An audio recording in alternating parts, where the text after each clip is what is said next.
Welcome to the College Investor Audio Show, where we talk about the biggest issues impacting millennial money, from student loan debt to side hustles to building wealth. We will show you how to get out of debt so that you can build real wealth for the future.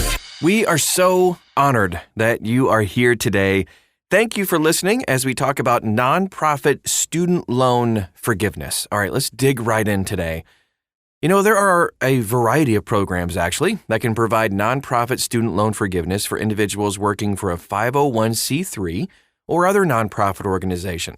By participating in these programs, eligible borrowers can have their student loans forgiven or significantly reduced, at least, after meeting specific requirements.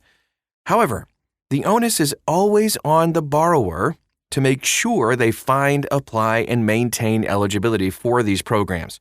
So here's what you need to know about the different ways to get nonprofit student loan forgiveness, if you are working for a nonprofit, of course. First of all, we take a look at Public Service Loan Forgiveness, or the PSLF program. So the Public Service Loan Forgiveness, or PSLF program, is the primary loan forgiveness option for nonprofit employees.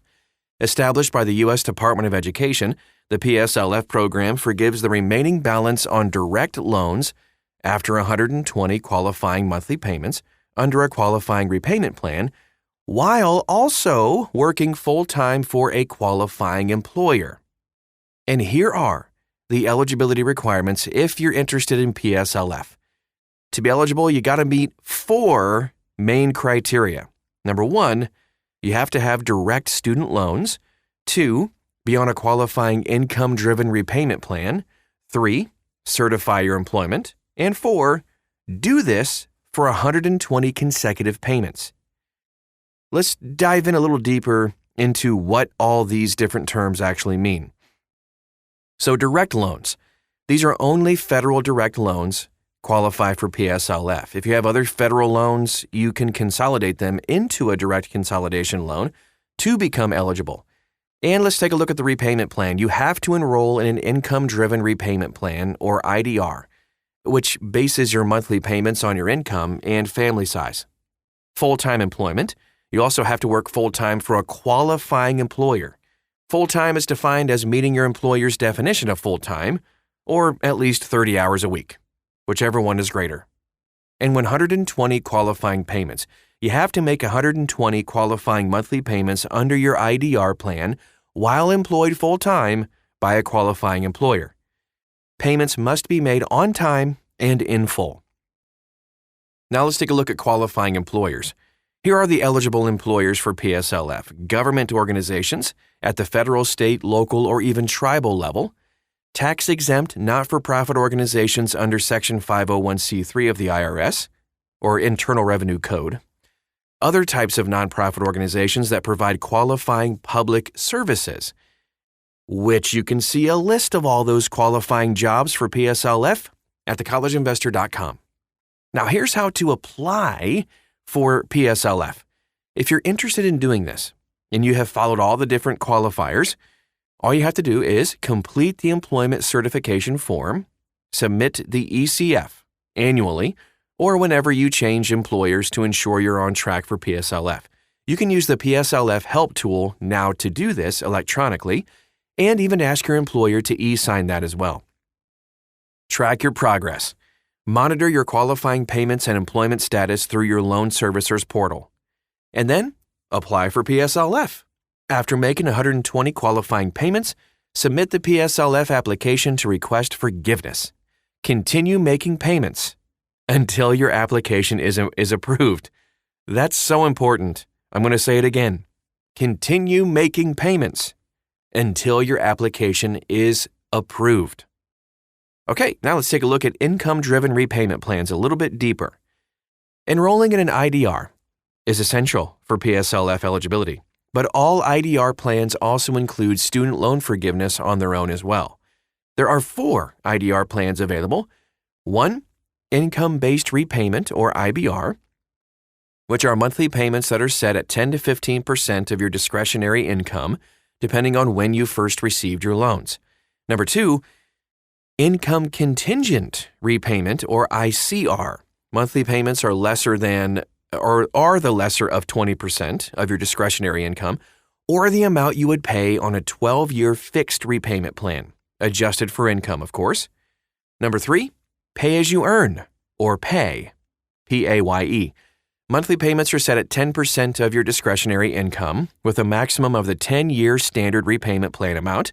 And number 4, the revised pay as you earn, or REPAYE. Monthly payments are set at 10% of your discretionary income, with no maximum payment cap. All of these IDR plans will forgive student loans after 20 or 25 years, depending on when your loan was originated. This can be a helpful backup plan if PSLF doesn't work out or you leave public service before reaching 120 payments. Let's take a look at some additional nonprofit loan forgiveness options for you.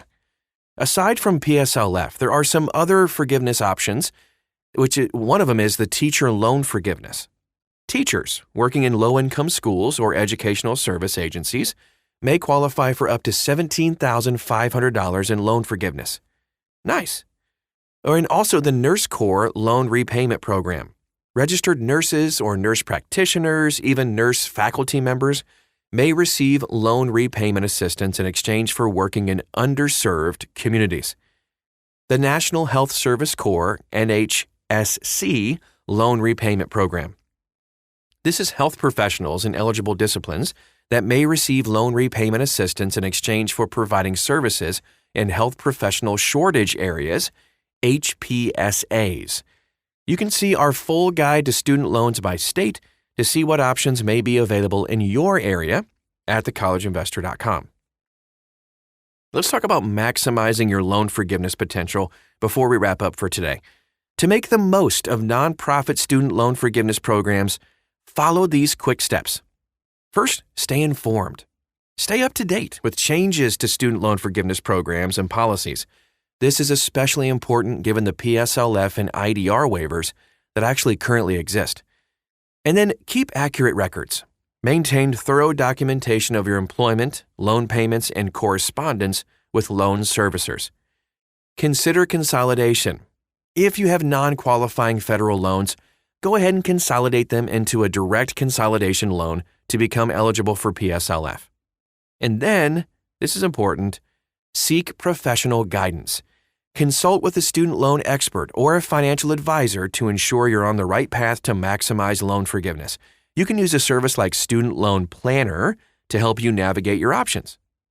And some final thoughts. Nonprofit student loan forgiveness programs like PSLF offer significant financial relief for those working in the nonprofit sector.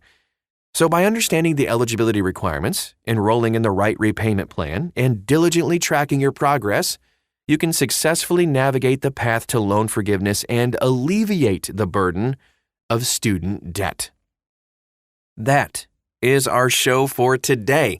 If you want to take a look at the links that we talked about, like the student loan planner that I just talked about, and also our full guide to student loans by state, you can find all of it, tons and tons and tons of information on PSLF and more at the College Investor. Let me try that again. thecollegeinvestor.com. Don't forget thecollegeinvestor.com.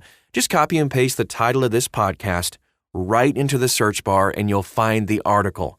You can also follow us all over social media. We're everywhere you are. Just type in the College Investor and you'll find us.